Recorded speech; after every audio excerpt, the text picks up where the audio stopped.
Hello and welcome to the segment 4.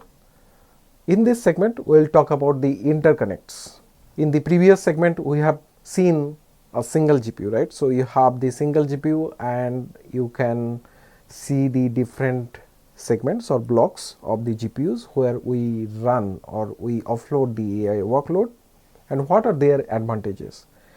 Now when we go beyond single GPU, because modern day AI workloads may not fit in a single GPU based on the number of weights, the amount of precision that we are doing, and also the optimizers that we are using that define how much data that will be used for your AI workloads. So essentially you need to have multiple such GPUs in system, and also you can go beyond multiple GPU and multi GPU systems. Okay, so in such scenario interconnects are very important, because then interconnects define exactly how these devices or the segments are connected to each other, how these GPUs are connected to each other, how GPUs are connected to the CPUs, and so on and so forth. So the communication fabric that determines whether you go your multi GPU cluster runs or crawls, basically that will define what exactly the interconnect that we are using. So in this segment we will learn about the PCI Express lane architecture. We will explain why NVLink was invented and also the importance of NVSwitch, which is an all-to-all crossbar which is highly used in the modern day Hopper series of architecture multi-GPU systems. And also we will try to understand what exactly the concept of communication that we are going to use for and why, because AI workloads, when we talk about AI workloads and deploy or offload into multiple devices, what exactly this situation arises for which we do that, right? Obviously distributed training is one such scenario. So PCIe is the point-to-point serial link. It's universal interconnect, everywhere you will see. So this has a single lane or multi-lane kind of architecture. So lanes carry 1 bit per direction, so it can be bidirection, because the master and slave or slave master or the sender and receiver can get the data and send the data simultaneously. So usually, let's say if you have 16 slots, 16 differential pairs transmit per 16 receive. So essentially 32 wire pairs in total are getting operated at the same time, right?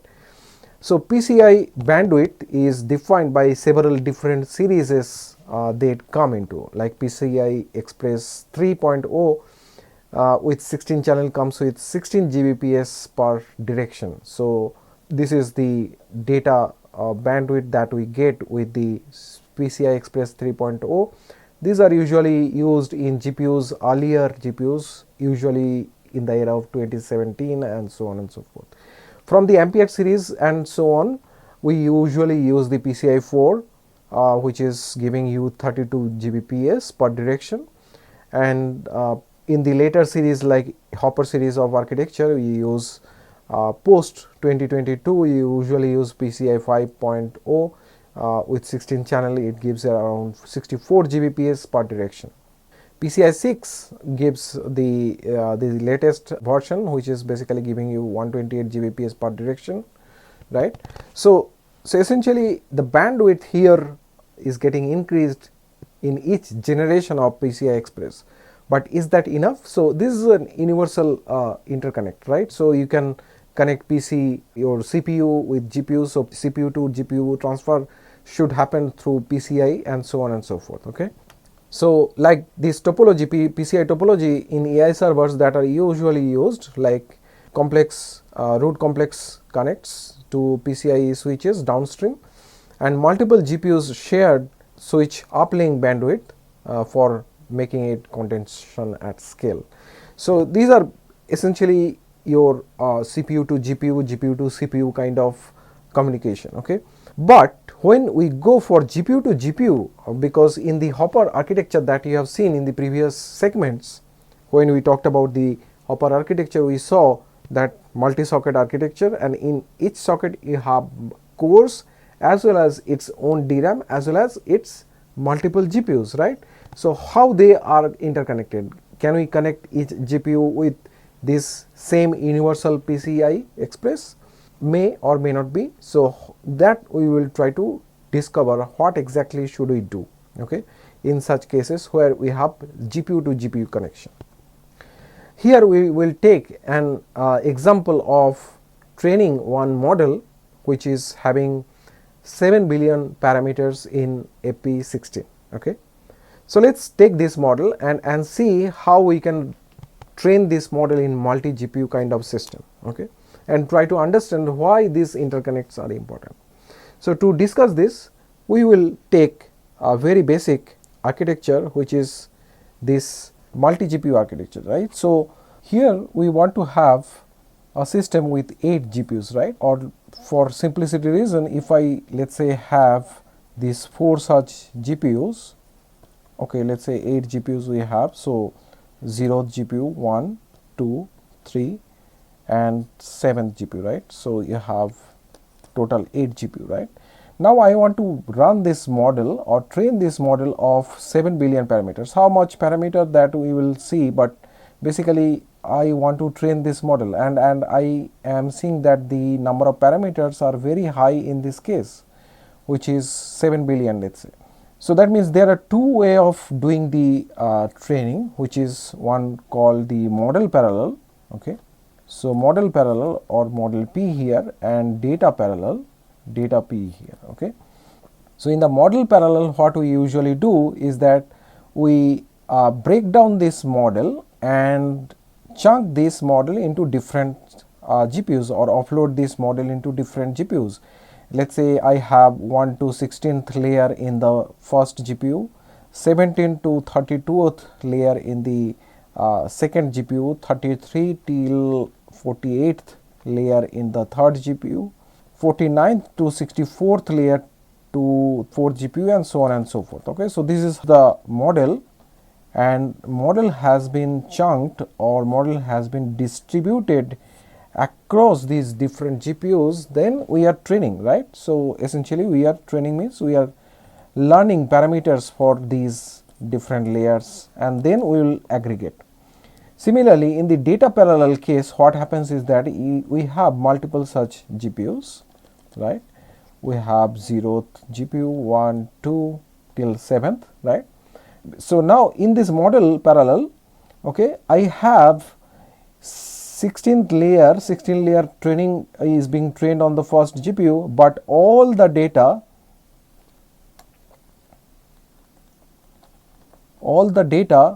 is present in everywhere. So all the data is present everywhere because all the data should be present everywhere to get trained on these different layers, then we will aggregate. That is the philosophy behind the model parallel. When we go for the data parallel, that means we have the data where data is being chunked into different GPUs, and then so basically these are mini batches, right. So this is one mini batch, this is another mini batch and so on and so forth, but the each GPU should contain the whole model, right, the whole model. So each GPU will contain the whole model. So instead of all the data, here we have all the whole model present in each GPU, right, but the data has been chunked using these mini batches, okay. So now if I take the case for the data parallel case, let's take this case first. So for data parallel case, if I want to train this model on the mini batches, each model, so that means each version of the model.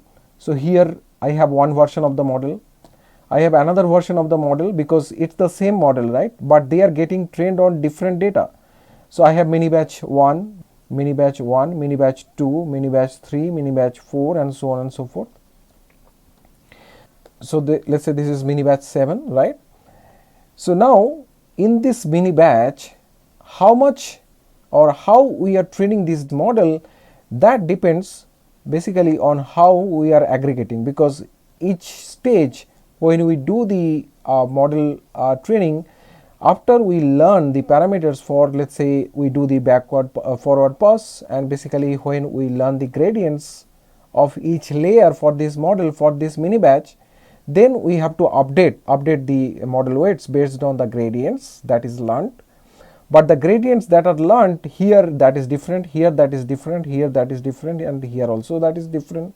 So how we will do the aggregation? Basically we have to send back these gradients into some central server to get aggregated, right?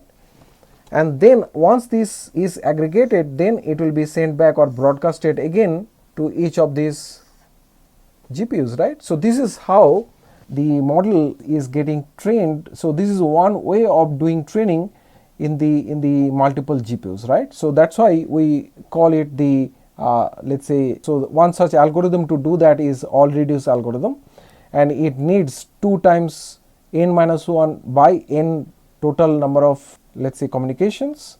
And so essentially the total data volume that is getting transferred is basically 2 into n-1 by n into parameters into 2 bytes, let's say, that is the data size, because we are using floating point 16. So total size is essentially your 24.5 GB, right?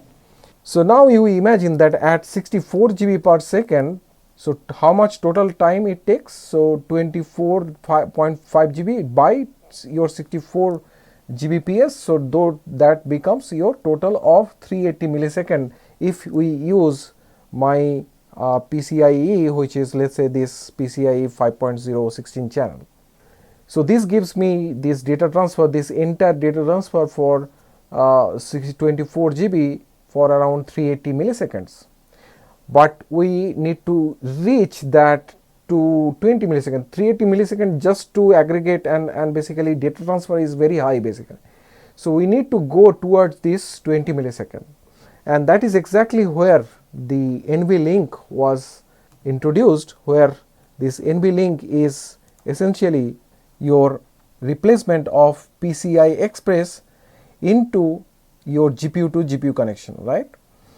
So this problem was handled in 2016. So from 2006 itself they started working on this PCI replacement of PCIe, and it came in 2016 that NVLink was introduced, and which gave around 160 Gbps bidirectional, which is around 5 times than the PCI Express immediately. And the further generation, the latest generation of NVLink 4.0 gives around 900 Gbps bidirectional per GPU, which is 28 times faster than the PCI Express. So now we can use this NVLink to communicate from one GPU to another GPU, which is faster than the universal interconnect, which is PCI Express. So that replaces the PCI in the GPU to GPU connection. So now you will remember the Hopper series. So we have your CPU, you have GPU. So CPU to GPU you may be having PCI, but GPU to GPU you can have this NVLink. Okay. The technical architecture, each NVLink is essentially 18 links into 2 directions, and each link having 25 Gbps speed or bandwidth. So it comes into total of 900 Gbps speed per your Hopper or H100SXM. And the obviously now there are used in the HBM, as well as how it should match the bandwidth of HBM. So those things will come into later. But you understand why this GPU to GPU connection was necessary to increase the bandwidth, because of the contention of all reduce algorithm. Okay, so all reduce algorithm we cannot apply in multiple GPUs using PCI. Okay, it is very slow.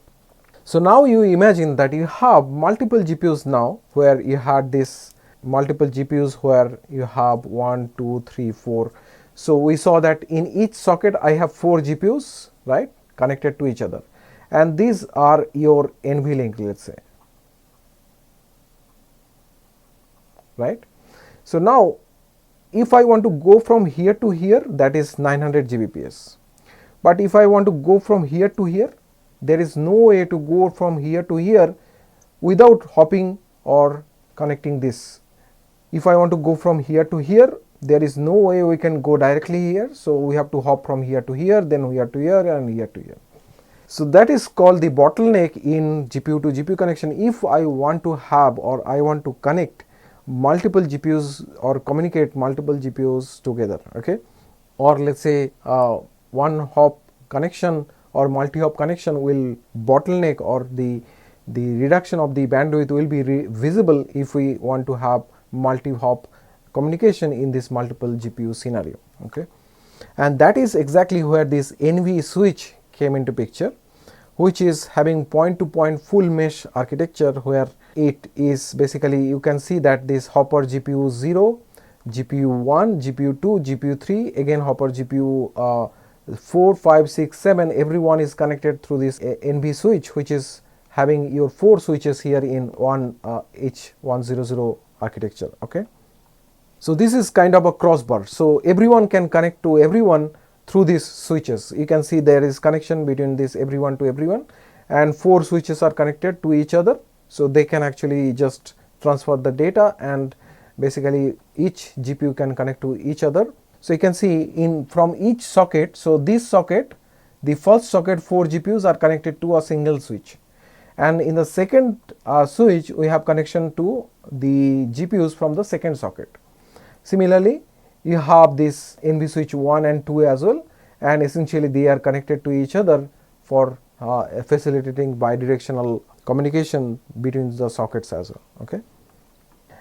And the topology that you are seeing here, this is a topology that we will talk about in the end, how this CPU, GPU as well as different switches are connected together, that also maintains or follows some standard topology. So this is a all-to-all GPU topology that is connected by this NV switch now, okay. So the collective communication primitives are very important in distributed training. So we saw one such example of distributed training. One is your data parallel, another is model parallel. In data parallel, we have multiple such chunks of data residing in different GPUs. They are getting trained on the same model, but they are producing or generating different gradients. They need to get aggregated. For that, there are several distributed algorithms out there. All reduce algorithm is one such algorithm. There are many more algorithms. Another such algorithm is ring all reduce algorithm. This actually is another algorithm which is basically widely used in these gradient reduction scenarios, where you have to have these gradients to be reduced to or aggregated in the data parallel scenario, okay. So we talked about ring all reduce. So there are different algorithms to perform that, and also there are software primitives to facilitate that, right, like NCCL library that is widely used to facilitate all reduce, and other algorithms like broadcast. If you want to send the gradients to all other different GPUs, that also is possible, and so on and so forth. So in a multi-cluster system where you have CPUs, you have GPUs, and you need to communicate to each other. So NCCL is one such library that is widely used in NVIDIA GPUs. So this is GPU native, okay, and it uses NVLink RDMA, and this gives best performance or best results if you use NVIDIA hardware, right. MPI message passing interface and facilitated by OpenMPI, also used for generic system where you have CPU based and you want to use for heterogeneous cluster. In HPC scenario, we can use this mechanism to have or to facilitate communication between these different devices that are connected to each other. Glue is another such library that is widely used for your CPU system, and basically in PyTorch DDP or distributed data parallel scenario, we also use Glue as backend for the communication framework, okay. So in this particular figure, you are seeing this all reduce algorithm. I will talk about this all reduce algorithm in great detail when we talk about the distributed training scenario, okay. But here you can see how these chunks of the gradients are passed from one GPU to another, which is basically your neighboring GPU, by this communication link, and basically your links or the interfaces or interconnects are providing you the interface for the communication between the different GPUs, and your software stack will facilitate the usage of these interfaces effectively. Okay. So this ring all reduce algorithm is divided into two phases.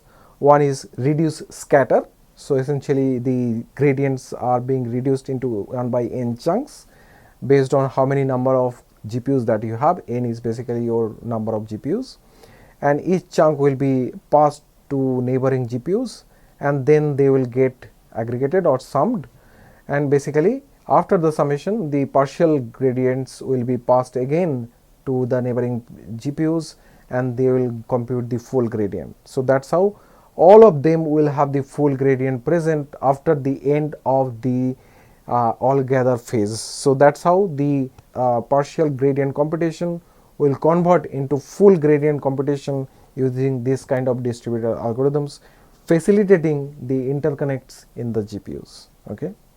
So the interconnects are there, the devices are there. How we will connect, right? So there are different topologies like fat tree topology. Fat tree topology, that is exactly what you saw here. This is the fat tree topology used in H100 series, where you have the CPU sockets, you have GPUs, you have switches. They are basically connected. So 3-tier columns you have, and top rack or TOR essentially do the aggregation where you have the core switches. Similarly, you have rail optimized topology. NVIDIA Quantum 2 InfiniBand uses this type of topology. Each GPU connected to different spine switch. Intranode uses NVSwitch. Intranode means inside the node. So in internode traffic spreads across the multiple spine paths.